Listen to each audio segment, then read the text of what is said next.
This is the Louie Tee Network.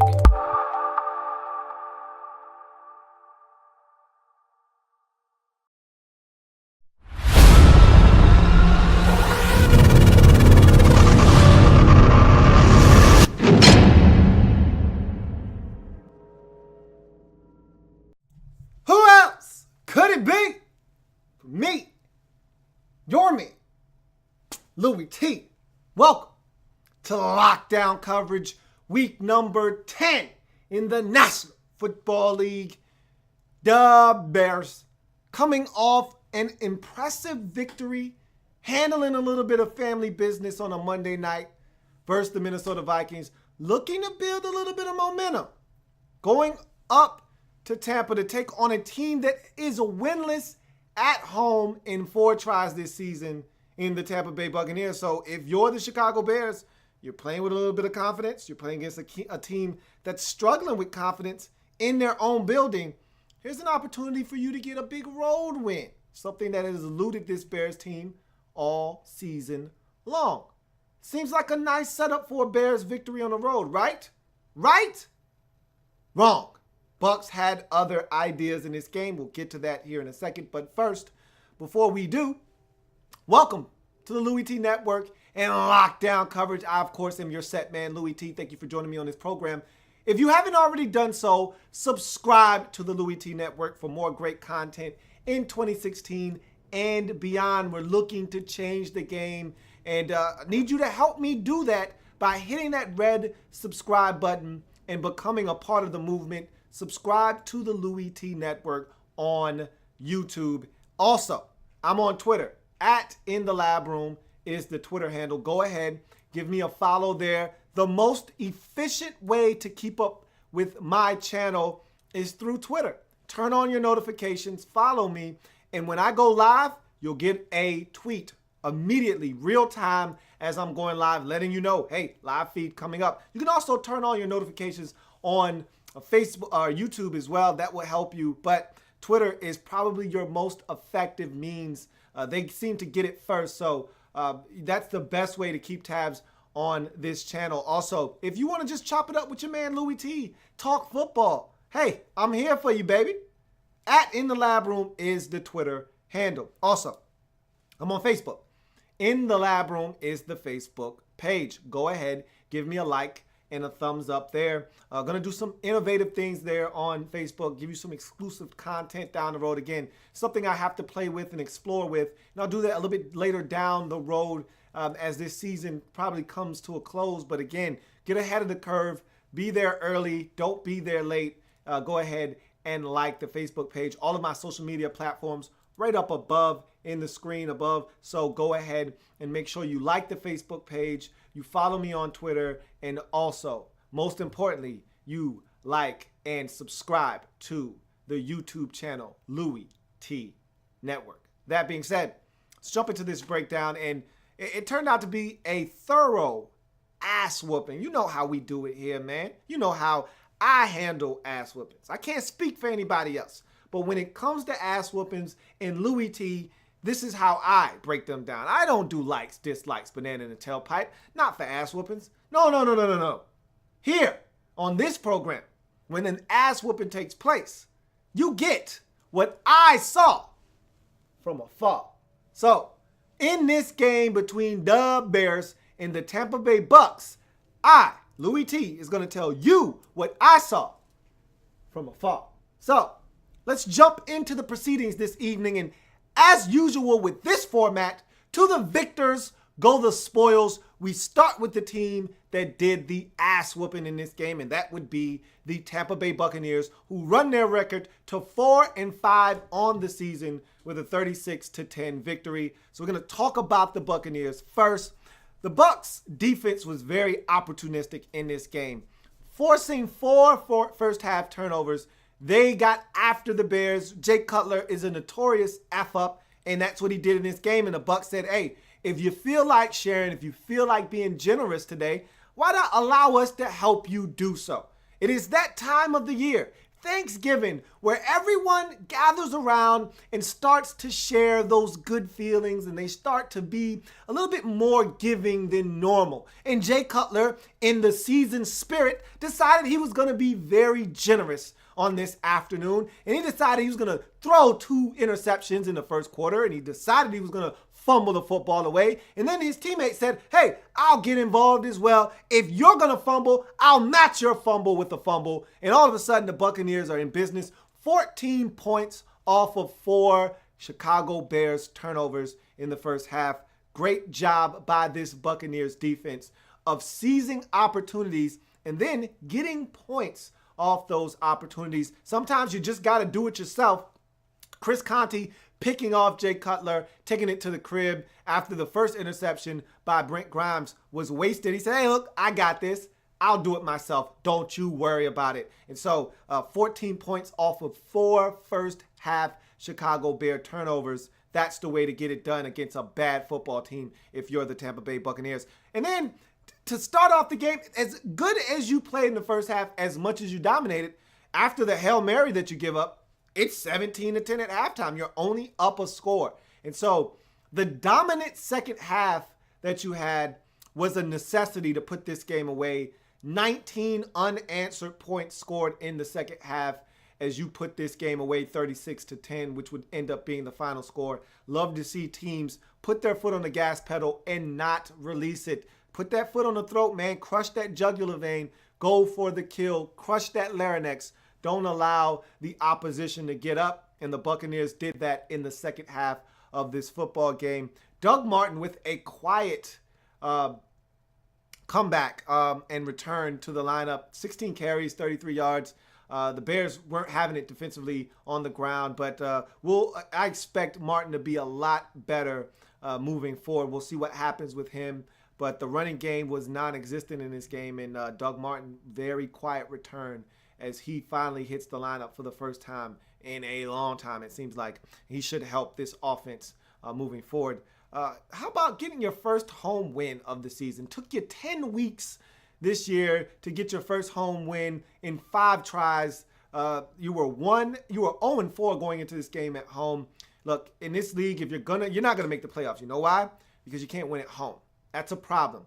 The good teams in this league, the playoff teams in this league, have a winning record at home. You can't have a winning record this season at home. You can only break even at home. That's not allowed if you want to make the postseason, not unless you're going to go out and win just about all of your road games, which is equally as hard to do. So the easiest thing to do, and I've said this, I'm on record as saying this, the best way to not ensure, because nothing is a guarantee in this league, but the best way to give you the most optimal chance to make the playoffs and win 10 games, 6-2 at home, 4-4 on the road. That gets you 10-6 every single day of the week. Normally, 10-6 is good enough to get you in. There are some outlier seasons like last year in the AFC where the Jets were 10-6 and they missed the postseason. Those years happen, but if you want to give yourself the best chance, 10-6 generally is going to be good enough to get you in.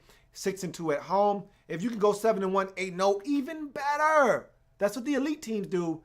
Take care of home.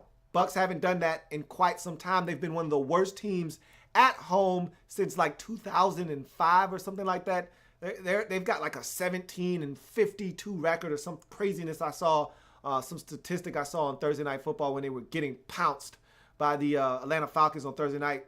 They got to start winning at home. So to get this first one out of the way, get it under your belt, has to feel damn good for the Tampa Bay Buccaneers. Jameis Winston did some good things, although I'm not a huge fan of him running around like he did on that deep ball to Mike Evans. Usually bad things happen when you do that, but in any event, Jameis Winston out making plays, creating things with his legs. It's always good to see, but they got to do a better job of protecting up front. They lose another offensive lineman in this game. He's going to be out for at least 4 to 6 weeks.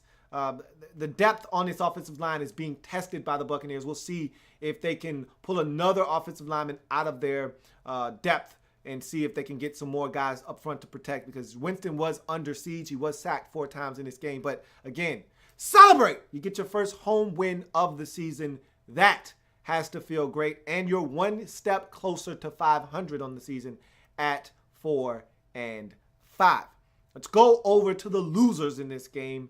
the Chicago Bears, and things are falling apart rapidly in the Windy City for this Bears football team in the 2016 season. Jay Cutler is an F-up. That's where we begin. After him teasing and tantalizing you with his first start since his injury versus Minnesota, in which he played a phenomenal game on Halloween, leading the Chicago Bears to a victory, he came out and he looked every bit as inept as we remember him being. The reason why John Fox was ready to push him out of town and did not want to play him for the remainder of the season if Billy Ho would have stayed healthy. This is the guy that we thought, we knew, and we were confirmed to have known in Jay Cutler. 3 first half turnovers, 2 interceptions, 1 a pick six. Bring, bring. House call for Chris Conte. He picks up that phone, gives the Bucs their first points of the game. And from that point forward, the Bucs never looked back in this game. Cutler would then throw, or actually had already thrown another interception. That was his second. And then he would go on to have an egregious fumble in the red zone after the Bears themselves had created a turnover, giving the Bears offense great field position inside the Buccaneers 30-yard line. Cutler running, scrambling out of the pocket, oblivious to the rush coming to get him, which he should have been aware of, is stripped of the football, recovered by the Buccaneers, and so there goes that. Jordan Howard is legit, and he did have a fumble in the first half that led to Buccaneers points, and you don't want to see that. And there was a little controversy after the game as to whether he's healthy or not. Don't know much about that. I do know this: 15 carries, another 100-yard performance for Jordan Howard. This guy was eating up the Buccaneers defense in the first half of this game. And so love me some Jordan Howard. Love what he's bringing to the table. We'll see what happens with him moving forward. Is he injured? Is he not? We'll find out. We'll figure those things out. We'll sort through that wreckage a little bit later on. But they've got more pressing issues than the running back position. And is Jordan Howard hurt or not? Like a couple of injuries. Long, hurt again. And he's the best offensive lineman you got. He's injured again. Bobby Massey leaves this game with a concussion. Don't know how severe that is, but he didn't finish the game. You've got a number of injuries to figure out along that offensive line. And, oh, yeah, by the way, your quarterback position stinks. And there's a rumor now going around that the Bears locker room has quit on Jay Cutler. They're done with him. They say the lack of preparation by Cutler is laughable and an embarrassment. And so they are done with him. And I don't know how true that is. You hear all of these rumors and all these speculations and all of these anonymous sources. But one thing's for sure, Cutler isn't much of a likable figure, and he hasn't been in most places that he's went. He's not a player favorite, and so it doesn't surprise me hearing things like this. And when you go out and you turn the football over and your affect is one of a person who is numb and jaded by turnovers and really doesn't care.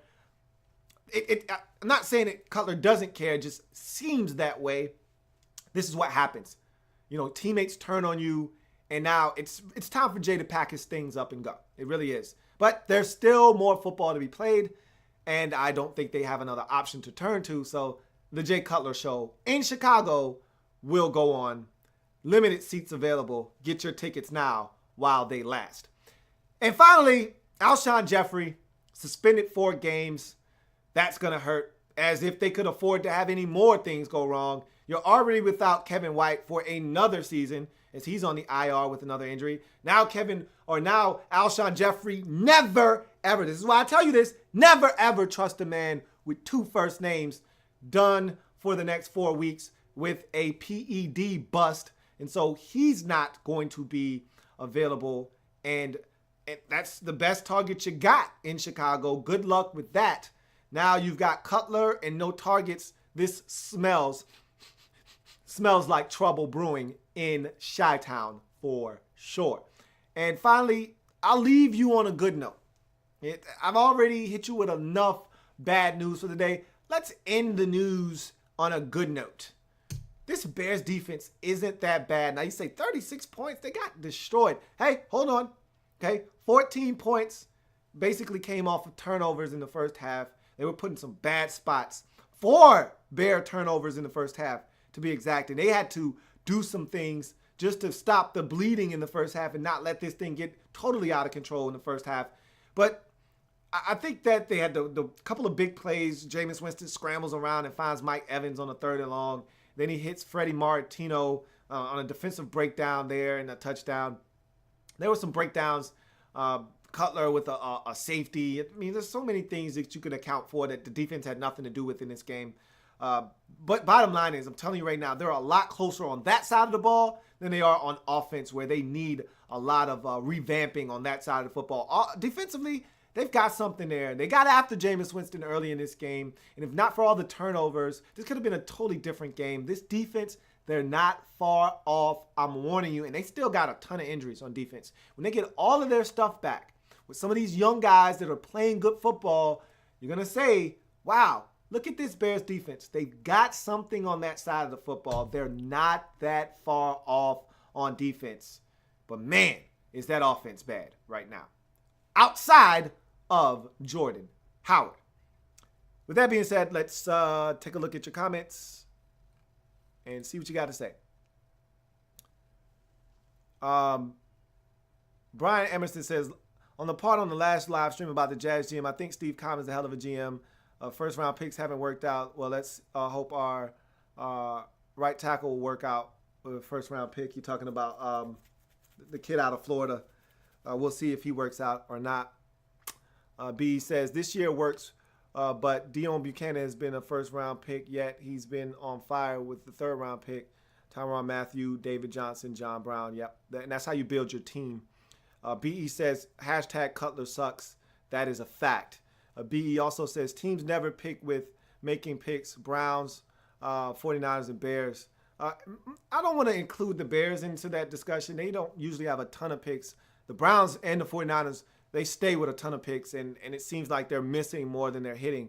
Even though the Browns, I think the last couple of drafts haven't been that bad. We'll see if those players materialize into anything. BE also says, it's not that hard to win on the road. Look at the Raiders and Cowboys undefeated. It is hard to win on the road. Those are actually good teams. Don't pick out the outliers and the teams that are unlike the rest of the league that are undefeated on the road and say, no, it's easy to win on the road. It's not easy to win on the road in this league.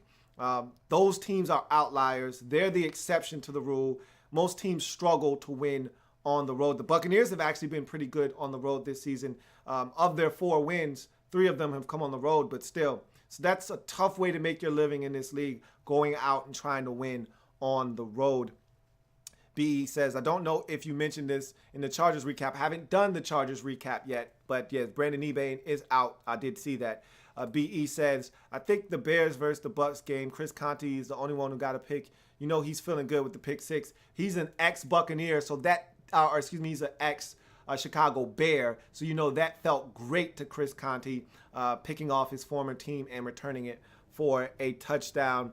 Captain Spartan 04 says, Bears need an actual QB so bad. It would be so dangerous with Jeffrey, Howard, Miller, White, young defense, prime O-line. All of those things would be true if guys are able to stay healthy and we actually know what you're getting. You still don't know what you're getting out of Kevin White. Alshon Jeffrey has been spotty at best, and he hasn't been able to stay healthy. Jordan Howard has an injury history. They're talking about his injury in this game, and he's saying what injury, so we don't know what's going on there. This defense, I think, can be good, and their offensive line has been banged up as well. They went and got the offensive lineman from the Josh Sitton from the Packers. He's been banged up. Long has been in and out of the lineup. He's banged up again. And then now Bobby Massey, your right tackle, is dealing with a concussion. So they're banged up there as well. So, but they would, if they could just get, we could say that about probably 4 to 6 teams in this league. Oh, if they just had a quarterback, easier said than done. That's why there aren't 32 good teams in this league, because everyone doesn't have a quarterback. And finally, Captain Spartan 04 says, let's see. Or actually, BE says, can we come to the conclusion that Kevin White is a bust? He can't stay healthy? No, we can't come to that conclusion. Too early to start throwing around the B word when you're talking about a second-year player. We'll see what happens. BE says, with making weekly picks on your Louie Tee verse the world never picked the Browns, 49ers, or Bears to win. I'm starting to come to that conclusion as well. But eventually they're going to win a game and you're going to lose that game. But I think you're probably safer not picking them because they're such bad football teams. Captain Spartan 04 says, why do I feel like Winston can wake up one day, one season, and be a top 5 QB all of a sudden? It could happen. He's gonna need about 5 or 6 guys to retire. Breeze, Brady, Roethlisberger, Rivers. He needs those guys to get out of the way first. But obviously, he's got the makings of it, but he's got to stop making mistakes too. You know, that's something that he's got to really scale back on. Some of these risky decisions and throws, like the one where he scrambled around and made the play. It's a risky, decision and throw, but it worked out for him. So, no one complains when it works, but when it doesn't, that's when everyone likes to start pointing the finger and attacking you. So we'll see what happens. But in any event, that's going to do it for this breakdown. We'll check Twitter real quick. Nothing on Twitter. So we will break down more games. I got a lot more to discuss in Week 10 in the National Football League. If it happens in the National Football League, whether big or small, we cover it all here on Lockdown Coverage. Remember, we're changing the game one live feed at a time. Bucks get it done in resounding fashion, 36-10, run their record to 4-5 on the season. Meanwhile, the Chicago Bears, they're in free fall mode, and a lot of things are going wrong in Chi-Town. They're now 2-7. A lot more questions than answers in the Windy City. We'll see if they can pick up the pieces fast enough to be competitive. Not win, just be competitive in their next football game. We'll see if they can get that done. It's going to do it for me here on Bucks and Bears. I will see you next time. Got plenty more games to break down. I'll be coming at you in a short little while. See you then. Have a good one.